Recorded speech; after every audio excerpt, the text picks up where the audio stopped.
Geez, I mean, second in chips at this table has only got 50 bigs. That I think we're at one of those. It's kind of like an accordion, isn't it, with the average stack? And at this stage right now, it's very tight. Yeah, it's super tight, and obviously we're so near to a final table now that a lot of the really short guys don't have to worry too much. They just have to kind of play their normal game. But the guys who have like 20 to 40 bigs, they're in a weird no man's spot now where they don't really want to go balls out. Well, you wouldn't want to be. The worst spot in that is actually putting the first bet in, right? Deciding to play the pot in the first place. Yeah, you have to tighten up your ranges right across the board because you can just leak chips by playing too many pots. I know. It's a great spot for the chip leader now because he can put so much pressure on the other guys. Yeah, I'd imagine he probably will. Well, he doesn't look like a guy that'll say, go on, lads. Let's all get to the final table together. No, we've already seen him raise from the button with the 5-7, but he's picked up a very good run of cards, starting hands at this table, and I'm thinking his VPIP is in the 60s right now. Yeah, this is a hand anybody would open, obviously. King, Queen suited, even I'd be opening this under the gun, but... no doubt. But it's interesting to speculate too whether the other players have people who are watching the stream and maybe feeding them hands, because sometimes when a guy is playing a lot of hands, but as you said, he seems to be picking up quite a bit of hands. That's different from a scenario where the chip leader is just opening, 8-5 off under the gun. That can make it very, very tricky. I mean, you assume that the guy is messing about, and it turns out he's not. Yeah.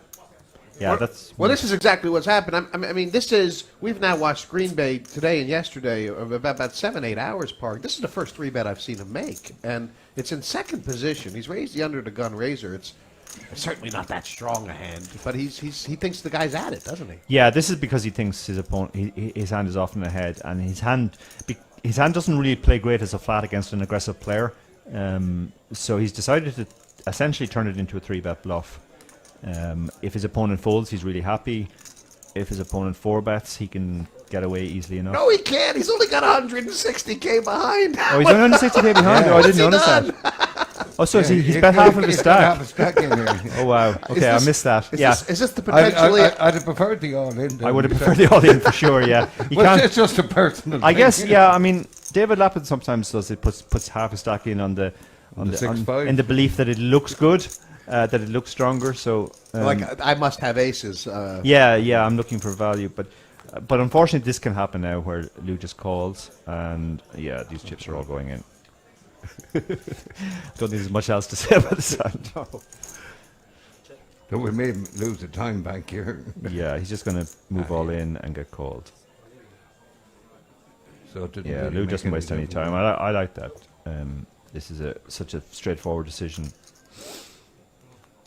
Lou actually has backdoor flush draw, so it's not quite 50-50.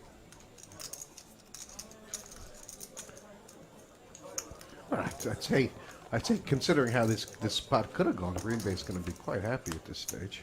Yeah. Very unlikely to get knocked out here. He'll be delighted about that.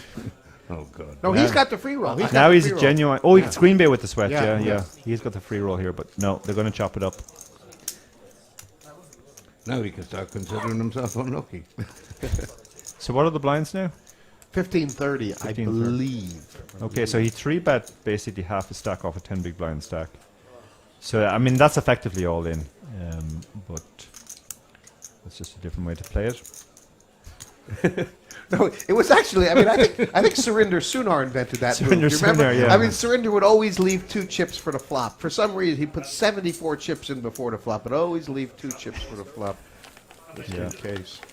Well, Surinder explained all of this to me one day, many years ago. Oh, jeez, did you listen? And what? Well, I was stuck in a taxi with him. I knew I was going to get caught for the bill.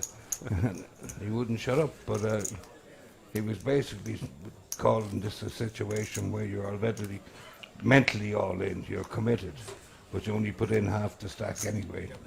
Save the other half and put it in the stack, just regardless of what comes up. Yeah, Neil Channing referred to it to me once as going on in after the flop, before the flop. That's essentially what it is, isn't it? Yeah. I'm never going to bet. Interestingly,